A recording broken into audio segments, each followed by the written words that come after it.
I met this guy in January and he became my boyfriend in February. Comes March, the world goes down the drain and we decided to move in together for the time of the pandemic. A few weeks ago, he shows me a post where this guy is challenged to an arm wrestling competition by his GF. The guy didn't seem to have any sort of training / workout, whereas his girlfriend did. I commented he might have a surprise. My boyfriend started educating me on biology and how men are stronger than women.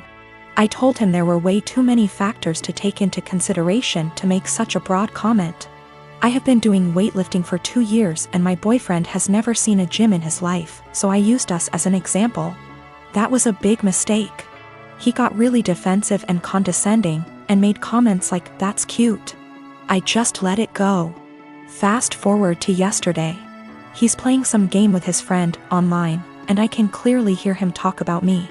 Well, curiosity killed the cat. At first it's all pretty and my ego is bursting, but then he says I'm delusional because I think I'm stronger than him. Pause. Seriously? I know I'm weak, but not weaker than a girl. So later, I decide to call him on his BS.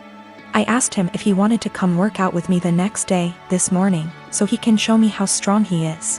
He accepted and I was happy because I had been dying to bring him and initiate him to something I'm passionate about. So, this morning, we went to my friend's garage. My region allows groups of 10 or less and we wipe everything. I told him we're gonna do deadlifts.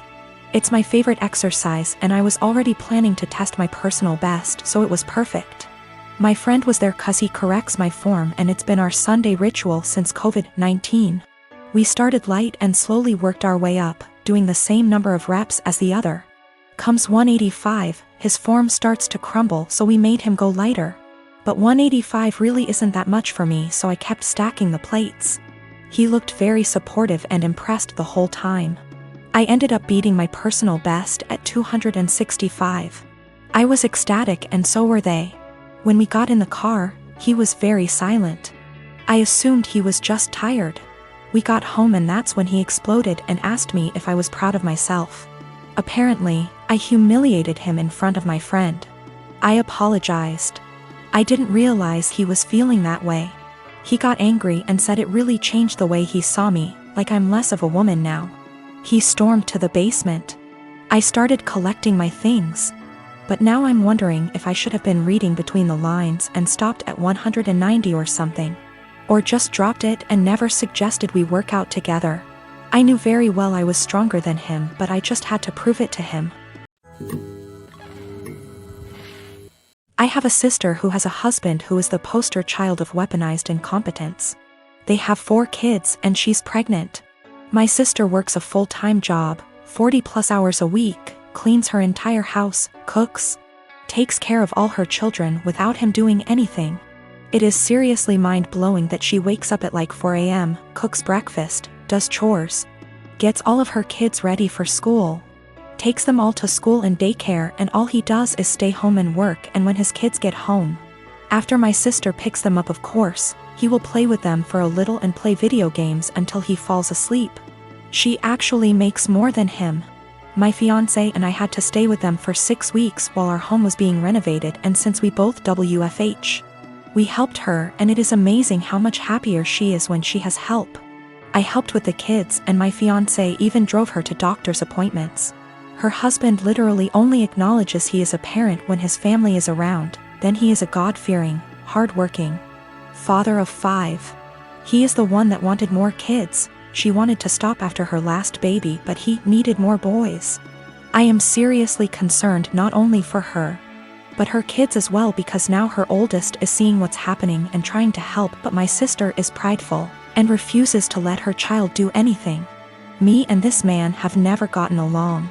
He's been acting like this since their 8-year-old was born. I've tried talking to her about leaving, but she doesn't want her kids to grow up in a broken home.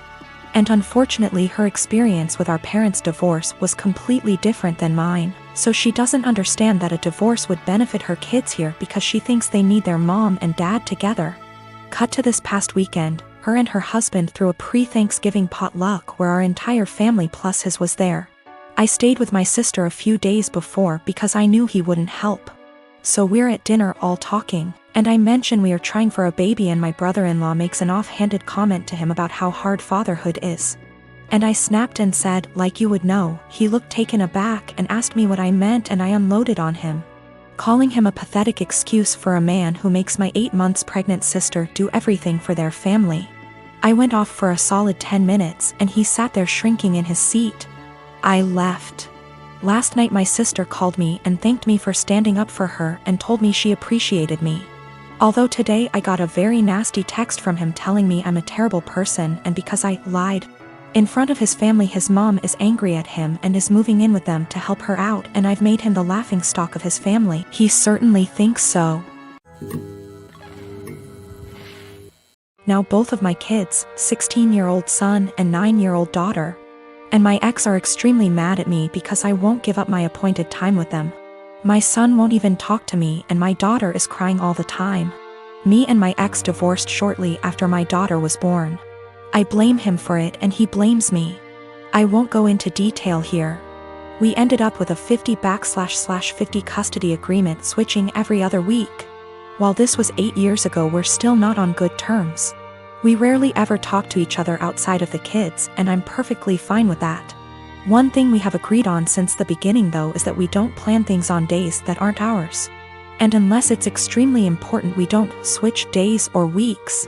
In the 8 years since we've been divorced, I have never asked him to have the kids on a day that isn't mine, and I've never given him one of my days even if he begged. Well, last week my ex contacted me and told me the good news. His parents are hosting a week-long family reunion in the summer at Disneyland and he wants to take the kids. Well, the problem is that it's on one of my weeks. He asked me to let the kids stay with him that week or to switch a week with me, and I shot him down. It's my week with them and I get to spend it with them. I told him if it's so important to him to reschedule, but he claims his parents can't do that and this is the only week that the whole family can go, and he told me that I need to think of them. I told him tough luck and hung up on him. Well, this last Sunday when my ex dropped the kids off with me, my son refused to talk to me at all and my daughter wouldn't even look at me. When I asked my ex what was wrong, he refused to talk to me, only saying ask them in a snarky tone before leaving. When I asked my daughter what was wrong, she burst into tears and said that I was not letting daddy take them to Disneyland. Asking my son, who still refuses to talk to me. It turns out that my ex told them I was not letting them go to Disneyland with him. He's trying to paint me as the bad guy. I sat both of them down last night to talk to them and explain it's my week with them, but they refuse to listen to me. My daughter just cried and my son told me I'm only doing this to get back at my ex. I think it's unfair for him to do this when his parents scheduled it during my time with them. I demanded an apology from my ex and him to set things straight, but he refuses, and his last text to me being, "Can't tell them the truth 'cause they already know it." I'm so pissed right now. I have waited tables for the last 3 years. During my shift last night, a group of 4 women in their late 20s came in. They were a pleasure to have as customers. They ordered 4 of our house cocktails to start with and then went over the menu for their entrees. Then I was on my way back to their booth with the drinks on a tray. I walked by the back side and overheard one of them talking about how she was 14 weeks along. When I rounded back, they were talking about the same topic and it was clear to me that she was pregnant. I figured her having 1 drink wasn't a big deal. They ordered their entrees and I went off to handle other tables. About 5 minutes later, they called me over again and asked for another round. At this point I started getting concerned, but I took the order and cheerfully said I'd be right back. This time, I went to the bartender and asked him to make one of them a virgin cocktail. He was confused, but since he's a good friend of mine, I told him to just trust me.